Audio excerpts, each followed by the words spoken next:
Hello there, I'm Sconchulus, and this is TEPPEN Deck Tech, where I present to you decks that are fun, strong, or interesting. It's been a minute. Today we are playing a high-impact combo deck, which uses our hero art to gain a stacking universal attack buff with the synergy to make our combos easier and ensure that we can always close out the game. Rathalos enjoyers will immediately recognize the core of this deck with 3 Moira and 3 Lucia, I believe is the proper pronunciation of her name. DMC fans just don't want to admit it. These two are pure gas, either making our units a pain to kill, especially for red and Dancing Dead, or letting us win the game faster than almost anything else.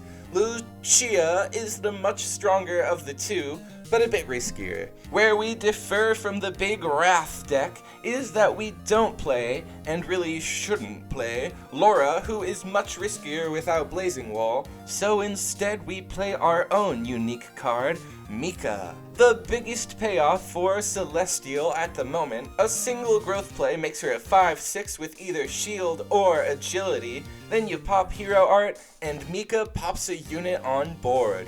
It's instant value, and that is the main goal and interaction of the deck. Just a single Celestial makes this effortless, but it's still easy to do before 20 AP, just by using 2 growth units at once, which is the main reason we play 1 random good boy, and for that late game agility, or with the new pushed supplemental stepping forward. It's just breaking into Sanctuary all over again. Without this card, our combos are at a pretty serious risk to be blown out by red players and oichis, and they aren't the most consistent without it, but having this supplemental fully solves those problems. Even without our growth unit starters, this card makes starting off with just 1 or 2 6-drops totally viable, cause keeping 6-drops on board is what ends up being the real end game goal of this deck, specifically to activate stepping and outmatched, which until Turnabout Festival drops, which is today, it's the best card in Standard. And even when the new powerful and busted evidence damage cards come out, this is, it's more generic than the new stuff. Plus, the deck doesn't play a single DTL card, so the list's fully rotation ready, and it's easy to customize with any new strong 6-drops. But yeah, I know the video's a bit late for this ranked season. Regardless though, for Celestial Envoy, I think this is probably still gonna be just about the best thing the hero art can play next season. Back on topic, if you need any more reason to use Outmatched, it is the best combo with our last 3 of that really gives this deck focus. Leon Kennedy, dealing a nasty 5 damage split on play for no setup. Leon is our Swiss Army knife for any situation. He activates our growth combos, he breaks every unit's shield, he enables our strongest damage action, which heals him, and he's got combo to end the game, or just force bad trades until he ends the game. Having combo also means that Leon gets double value from our hero art, just like Lucia and Gaeey, who altogether mean that this deck overwhelms the opponent twice as fast as any old CEM deck could. And speaking of Gaeey, everything else we play is a bunch of 1-ups. Sonic Vanguard Gaeey is the new, most powerful red card in the game. A win con that kills really anything, makes him feel like red's deicital schemer Wesker, but also a win con. And in CEM, this card is really something special. Able to hit for 8 or 10 direct, nearly unreactable. This dude's finally playing Rushdown for the first time since early SF2. Playing a similar role, we have fate-defying Ryu, the greatest finisher in all of TEPPEN.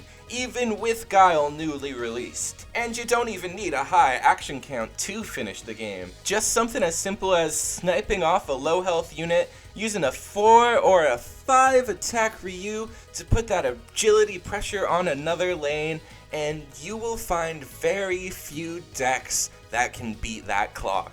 And completing our trifecta of win cons with removal is Dread King Rathalos. All you need to do to win turn 1 is open Lucia into a Dread King, and almost nothing can stop it. Next, because we pull no punches, we have 5 low-cost legendary actions. DDH is the damage action. Emergency System Go! Dodges Brainwashed and provides pure value in return. Flash of Valor just breaks the game. And Agent's Alliance is really just to pass initiative or draw another card before you go full combo, and it's good value too. And our last action is Violent Crossfire, which is way more than 2 damage for 1 NP. If you play it when you have more units than your opponent, ideally they just got 1, you are guaranteed to kill that 1 unit. Sniping off a Khan feels especially nice this meta. And finally, we have a few cards that are the secret sauce of the deck. Scarlet Heroine Regina shifts our deck into Turbo, effectively doubling our hero art points. It's just unprecedented value. Because of this, she's also got a bit of a target on her head. So, people seem to really want to waste removal on her, instead of on our game-winning 6-drops, or even Lucia, which is great. And our last game-winning 6-drop is Lady. She is simply an easier-to-play Dread King Rathalos, and I cannot possibly overstate how strong Lucia boosting a Dread King is. And the lady known as Lady is exactly that strong as well. And finally, our last fun of, is King Arthur, who kinda does a lot for us. His shield and death effect means he's always gonna get some value, and being our only heavy piercer, he's pretty scary with CEM.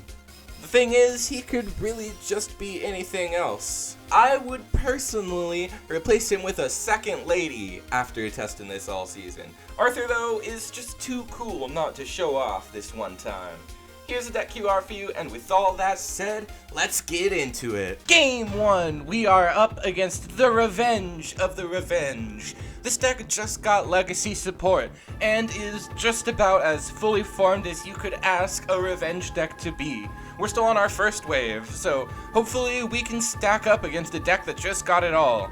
We're gonna start this game off with a card that I'm sure a couple of you wanted to see how it could perform, King Arthur. And our opponent starts off with Baby into Mac, sending a card to the graveyard to activate their Baby, and when Mac dies, they will get that unit back. We will activate ourselves, a stepping forward to survive the trade with Baby, and pierce them for 5, and we will play down Leon, who unfortunately does not finish off even their zombie, but we've got Unmatched in hand to finish off both of them, heal up our Leon to 11 and get the combo train rolling. Our opponent plays down Astaroth, who will immediately die to the ping from the Arthur they kill, but it does kill Arthur, so that's pretty good for our opponent. Our opponent will play down their Revenge Baby and activate Guildenstern to give it the immortality effect, and our opponent will play down their Elusive Demon Astaroth for the second time to defeat our Leon now that they have the opportunity. We are able to grow up our Moira using Maki, and we will activate CEM to destroy their Elusive Demon Astaroth, and when we use Stepping Forward, our opponent responds with Titanic Gatekeeper. We are able to respond to that with Emergency System Go, and our opponent will use their Revenge action to put their Baby back in the deck for the next time. We are very lucky to actually have our Arthur survive, which will get us more value and force our opponent to have their Astaroth revived. I'm sure they divined that themselves. And we will play down our second Leon to heal up and destroy and get some damage in on their Baby, who will unfortunately be granted immortality by, I forget the name of the middle card. We will play down our Fate-Defying Ryu, and our opponent is going to need an answer in 0 seconds exactly, and it looks like they have it at a huge cost of MP. They activate Nightmare Flowers, clearing one of their own units as well, and giving us more than enough time to fully charge our next combo, and given the opportunity, we will go for Moira into Maki, which will destroy their Oichi. They have 1 hit point left. They're able to block with a Mac, and they're able to block again with another unit, a second Mac. We play down our Lucia, and we are able to use Leon to clear the board and getting guaranteed lethal on multiple lanes. Game 2, we are up against a deck that should guarantee an interesting match. Growth fight against Inner Demons, can bounce any of our 3 drops with Virgil, and finish off our 6 drops with Maverick, as long as they get the 50-50. So hopefully we can push through a deck that has got the answers. Our opponent starts off with Magnamallow into Matier to protect their Magnamallow, a perfect play against a red player like us, and they will play down a second Matier to counter our Maki, which does send her ping to the Magnamallow when she is grown by a Hayabusa and Moira. She does have a shield to protect herself from a bit of the damage she would take, but our opponent's Magnamallow is at 4-7. And they're going to make it just that much worse with a Maverick Hunter. We can respond with Outmatched, and our opponent negates it. We could respond with Flash of Valor and just about guarantee the kill, but we're gonna get greedy here and go for stepping forward to try and save the Flash, or at least bait out action phase for the second time.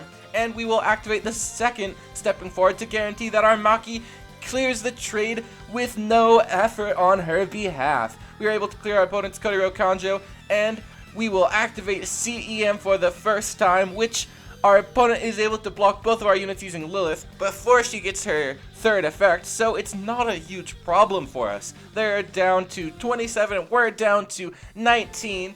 It does look like we're falling behind, but I think we're ahead on MP, and when we go for our next combo, Lucia into Lady, we should be able to pull this out easily. Lady will defeat their Lilith and their second Lilith. Our opponent still has Virgil and a Katakura Kojiro, which we are going to need to find quick answers to. Leon will be just that though. Now all we need to do is clear this Virgil, and our opponent is going to make it that much harder for us with a Maverick that hits the 50-50 on Lady. We respond with Emergency Systems Go to defeat their Virgil, and our opponent responds with Maverick. We have the last damage action to win the game, and our opponent sees the writing on the wall and surrenders. Game 3. Once again, this might be the end of the line for us, but we've got the heat. If we just get lucky, I think we've got what it takes to beat one of the best in the world. Let's just see if that's really true. We open with Regina, who we can't use for a second, but we also open with Lucia into Lady, our best combo possible. Our opponent starts off with what I can only assume is their best combo possible as well. Kairi into Hakan, they get in an easy 8 damage on us, and we will go for Dual Dragon Hado to try and guarantee the kill on the Hakan. Unfortunately, our opponent is able to activate their growth using our Mika, and when we take out that shield on the next attack cycle, we are able to go for Flash of Valor. Our opponent responds with Evasive on the one unit that can, just taking 1 attack off, and we respond with Stepping Forward, which will buff up our Lady even further, giving her a shield that she won't even lose thanks to Flash of Valor, and we are able to clear their entire field. They are now down to 8 life, and they will activate their single best comeback mechanic. They're fast with the heart tank and can protect their cammy, but it looks like it is far too late for them. We play down our Regina into Maki and activate Celestial Envoy's Miracle, clearing their last unit. Lady clears their unit, and we win Game 3 against top 10. Here we are again, and yeah, the deck is sick. I love playing big investment combo decks like this, and this one really lets you feel the power of doing that. Like you just saw, when we really pop off, we clear any opponent, including some of the best, most prepared in the world. Of course, we kinda got lucky. Our opponent just didn't find their way to disarm last game, but we probably still beat them if they did, somehow. I'm sure what you're really wondering is how this stacks up against the Rathalos Blazing Wall deck, and I will admit right away, it's not as good. We're more stylish, and we got some cool plays with Maki and that massive inevitability thanks to our hero art, but the repeatable pressure that Laura gives to Blazing Wall is way more than we can keep up with. It's just a lot better. This is more fun though. I would recommend the deck to anybody who loves free win combos. You just gotta draw good, and this is the perfect deck to train your luck skill. As for the next video, I promise it won't take a month this time. February was a bit of a hectic month for me, but we're through it now. So this next month we are gonna be making some videos for the brand new Turnabout Festival. Let me know what you guys are excited to play. I'm, for the first time in a while, really looking at green as my first color, I think. Purple with all those crazy payoffs has also really caught my interest, but let me know what you guys would like to see. I will totally take a look at whatever you guys are interested in. Thank you so much for watching. Please like the video if you liked the video, subscribe if you subscribed. Once again, I'm Sconchulous, and I'll see you in the next one.